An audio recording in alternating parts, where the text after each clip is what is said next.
Hello and welcome again 92.7 big FM सुन रहे हैं जी आप। मेरा नाम है दीपक और आज की डेट एक बार फिर से आपको याद दिलाना चाहता हूं। आज है अगस्त महीने की 21 तारीख और जैसा कि आपसे प्रॉमिस किया था, आज से हम शुरुआत करने जा रहे हैं दिल्ली मेरी जान की।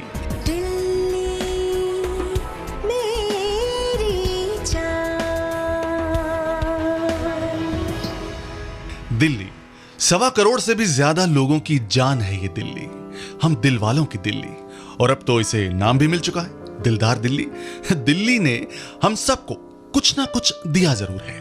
किसी को रोजगार तो किसी को पहचान, किसी को नाम तो किसी को शोहरत, किसी को उसका जीवन साथी तो किसी को उस जीवन साथी के साथ ताउम्र रहने के लिए सर पर छत यानी उनका आशियाना। पर इन सब के साथ साथ हम दिल्ली वाले ये भी जानते हैं कि इस शहर में जिंदगी हर कदम एक नई जंग है। कभी पानी की समस्या तो कभी बिजली की किल्लत, कभी हर दिन हमारे शहर में जुड़ती हजारों गाड़ियां तो कभी उनकी वजह से सड़कों पर बढ़ता ट्रैफिक और पोल्यूशन और साथ ही उन्हें पार्क करने की दिक्कत, और इन सब की वजह से हर दिन होते लड़ाई झगड़े। हमारी दिल्ली के मुद्दे बहुत हैं। अक्सर हम इन परेशानियों की जिम्मेदारी दूसरों पर डालकर भूल जाते हैं। नतीजा, मुद्दा तो जस का तस रहता है, हालात और बिगड़ जाते हैं। और ये जो आवाज सुनी आपने, ना तो ये किसी पहचान की मोहताज है और ना ही ये शख्सियत। तो बड़ी खुशी हो रही है मुझे इन्हें रेडियो पर पहली बार आप सबसे रूबरू करवाने में। ये हैं the one and only Richa Anirudh. नमस्कार दिल्ली। अब तक आपने मुझे टेलीविजन पर देखा है जिंदगी लाइव में, और अब मैं आपसे मिलूंगी 92.7 बिग एफएम पर हर सुबह दीपक के साथ दिल्ली मेरी जान में। और हम सब मिलकर अपने शहर से जुड़े मुद्दों पर बात करेंगे, अपनी परेशानियां एक दूसरे से बांटेंगे, अपनी बुरी आदतों को पहचानेंगे और छोड़ने की कोशिश भी करेंगे। और सबसे बड़ी बात, अपने शहर की दिक्कतों को दूर करने की जिम्मेदारी हम खुद लेंगे। आखिर दिल्ली मेरी जान जो है। और दिल्ली मेरी जान में आज बात होगी लोगों के सड़कों पर बढ़ते हुए गुस्से की, यानी रोड रेज की। तो कहीं जाना मत, रहना मेरे यानी दीपक और ऋचा अनिरुद्ध के साथ सिर्फ और सिर्फ 92.7 बिग एफएम पर। 92.7 बिग एफएम पर आप सुन रहे हैं दिल्ली मेरी जान, दीपक और ऋचा अनिरुद्ध के साथ। और आज हम यहाँ बात कर रहे हैं दिल्ली की सड़कों पर बढ़ते लोगों के गुस्से की। ऋचा कहते हैं कि जो गुस्से की आग होती है ना, वो इंसान के दिलो दिमाग को भस्म कर देती है। क्यों? बिल्कुल, और गुस्सा भी वो जो हमें किसी का हत्यारा बना दे। दिल्ली मेरी जान में आज बात हो रही है रोड रेज की। कैसे सड़क पर हुआ एक छोटा सा झगड़ा इतना भयानक रूप ले लेता है कि हमारे सर पर पागलपन सवार हो जाए और आप और हम जैसे आम लोग एक दूसरे को मारने पर उतारू हो जाएं। और रोड रेज के ये हादसे बहुत ही ताजा हैं मेरे जहन में। 16 अगस्त की बात है, इसी महीने रोहिणी के एक स्कूल की बस के एक ड्राइवर और उस स्कूल की टीचर के साथ मारपीट की गई, सिर्फ इसलिए क्योंकि उस बस का ड्राइवर किसी को साइड नहीं दे पा रहा था। उसी दिन एक और हादसा हुआ, द्वारका के एक स्कूल के बस के ड्राइवर को पीटा गया इसी वजह से। और 18 अगस्त को नरेला की बात है, ये एक बाइकर ने दूसरे बाइकर पर गोली चला दी क्योंकि वो उसे साइड नहीं दे रहा था। दीपक, जब रोड रेज की इतनी सारी घटनाएं दिल्ली की सड़कों पर हो रही हैं, तो दिल्ली पुलिस इन्हें हैंडल कैसे कर रही है? आइए जानते हैं joint commissioner of police traffic Anil Shukla ji से। शुक्ला जी, मेरा पहला सवाल तो यह है कि भारत में रोड रेज की घटनाओं को लेकर कानून क्या है? हिंदुस्तान में इस तरह का कोई अलग से कानून नहीं है कि रोड रेज अगर हो रहा है तो उसमें रोड रेज के तहत कोई सजा दी जाएगी। ये तो अगर आप किसी को गाड़ी चलाने से रोकते हैं तो वो नॉर्मल ऑब्स्ट्रक्शन मानी जाती है, और अगर कोई झगड़ा हो जाता है तो उसमें अगर कोई चोट लगती है तो उसको नॉर्मल चोट के हिसाब से माना जाता है। इसके लिए कोई अलग से प्रावधान नहीं है आज की डेट में। शुक्ला जी, बड़ी हैरानी की बात है कि रोड रेज की घटनाएं तो इतनी बढ़ रही हैं लेकिन कोई कानून नहीं है, जबकि कनाडा जैसे कई देशों में अगर छोटी सी भी रोड रेज की घटना होती है तो गुनहगार का लाइसेंस सस्पेंड हो जाता है। तो क्या हमारे यहाँ रोड रेज करने वालों की काउंसलिंग तक नहीं हो सकती? जब भी इस तरह के केसेस होते हैं तो इसमें जब पुलिस के पास आते हैं और केस दर्ज होता है तो उसमें लोकल लेवल्स पे काउंसलिंग होती है, पर ये मैंडेटरी या कोई एज पर लॉ नहीं होती है।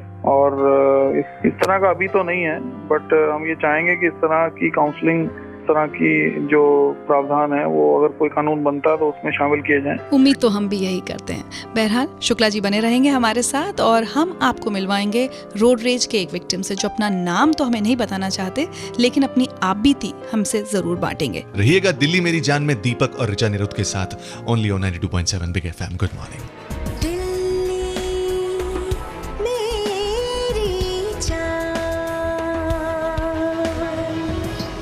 दिल्ली मेरी जान में आप हैं दीपक और ऋचा अनिरुद्ध के साथ, और आज हम यहाँ बात कर रहे हैं दिल्ली की सड़कों पर बढ़ती रोड रेज की घटनाओं की। दिल्ली में दूरियां हैं, सुबह शाम की भागदौड़ है, सबको कहीं ना कहीं पहुंचने की जल्दी है, ट्रैफिक जैम है, हॉर्न का शोर है और यही शोर कई बार तनाव इतना बढ़ा देता है कि हम अपना आपा खो बैठते हैं। आए दिन मामूली सी बातों पर हो रहे झगड़ों में लोगों की जानें जा रही हैं। रोड रेज के कुछ मामले अभी कुछ देर पहले मैंने आपको बताया कि कैसे कुछ लोगों ने अपनी जान गंवा दी और कुछ लोगों को चोटें लगी। और दिल्ली मेरी जान में आज ऐसे ही एक शख्स हमारे साथ अपनी कहानी बांटना चाहते हैं जो अपनी पत्नी के साथ रोड रेज का शिकार हुए। एक्चुअली मैं और मेरी wife we were coming back from Rohtak, तो हम लोग ये गौशाला रोड वसंत कुंज की तरफ से अंदर आ रहे थे अराउंड 9:30 इन द इवनिंग। क्योंकि जैम बहुत ज्यादा लग रहा था तो मैंने गाड़ी बैक करी, पीछे करते हुए गाड़ी में टच हो गई। मतलब इतनी ज्यादा कोई टच नहीं हुई थी, it was just a mild touch, बहुत ज्यादा डैमेज कुछ नहीं हुआ था ऐसा। Suddenly there were 2 person in the car and they start shouting and all. दोनों लोग पिए हुए थे और उन्होंने गाली देना शुरू कर दिया, चाबी निकाल ली और हमको बाहर बुलाने लगे। And I came out and हाथापाई करने लगे, सब करने लगे।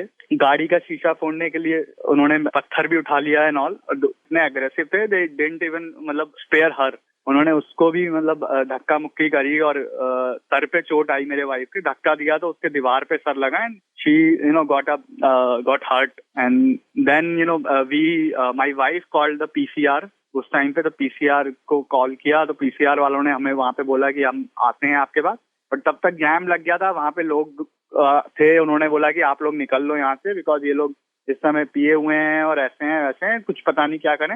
वाकई बहुत दुखद घटना है जो आपके साथ हुई, लेकिन बहुत बहुत शुक्रिया कि आपने ये कहानी हमारे साथ बांटी दिल्ली मेरी जान में। दीपक, हम दिल्ली वाले अपनी सहनशीलता कहाँ खोते जा रहे हैं कि अगर एक गाड़ी बैक हो रही है या एक मामूली सी खरोंच आ गई, उस पर हमें इतना गुस्सा आ जाता है। और ऋचा, ये कोई इकलौती ऐसी घटना नहीं है जो घटी है दिल्ली की सड़कों पर। ऐसे न जाने कितने हादसे होते हैं रोड रेज के जो कि अनरिपोर्टेड चले जाते हैं। दीपक और ऋचा अनिरुद्ध के साथ आप हैं दिल्ली मेरी जान में।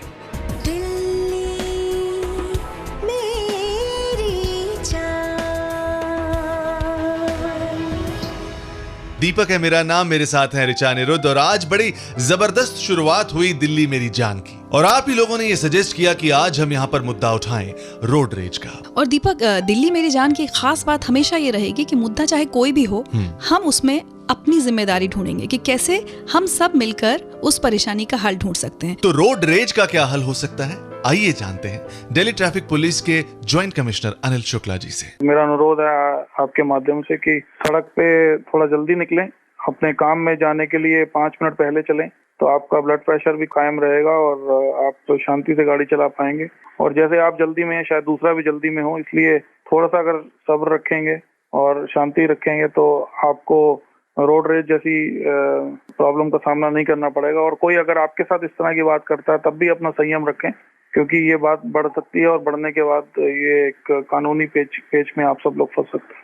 शुक्रिया शुक्ला जी। दीपक, देखा कितनी छोटी छोटी बातें हैं जिनका अगर हम ध्यान रख लें तो सड़क पर हो रहे हादसों से बच सकते हैं। बिल्कुल। और ज्यादातर देखा यही जाता है कि रोड रेज की असल वजह बड़ी मामूली सी होती है, बस जरूरत है कि हम बात का बतंगड़ ना बनाएं। लेकिन आज जो बात निकली है तो फिर दूर तलक जाएगी। तो क्योंकि रोड रेज का मुद्दा काफी गंभीर है और इस तरह के हादसे हर रोज होते रहते हैं दिल्ली की सड़कों पर, तो इसी मुद्दे पर हमारी बातचीत कल भी जारी रहेगी दिल्ली मेरी जान में। और जिस तरह से फेसबुक, ट्विटर, SMS कॉल्स के जरिए रोड रेज के मुद्दे पर आप सबकी राय हमें मिल रही है, हम आपसे कल जरूर बात करेंगे, इस चर्चा को जारी रखेंगे। और साथ ही कल हमारे साथ जुड़ेंगे जाने माने मनोचिकित्सक डॉक्टर संजय चुग। उनसे हम जानेंगे कि रोड रेज की वजह क्या होती है और कैसे इसको खत्म किया जा सकता है।